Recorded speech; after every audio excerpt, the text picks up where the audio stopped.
سلام.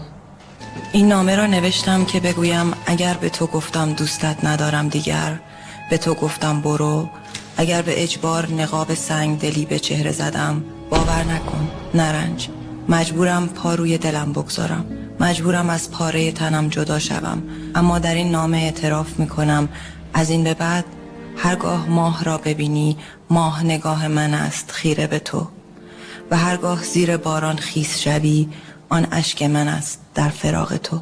همانطور که خورشید و روز برای من از حالا تا ابد مهر توست، گسترده در جهان.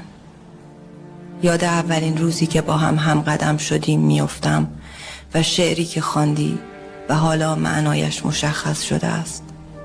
یعنی از وصل توش نیست به جز باد به دست، تو را به یاد، تو را به باد می سپارم.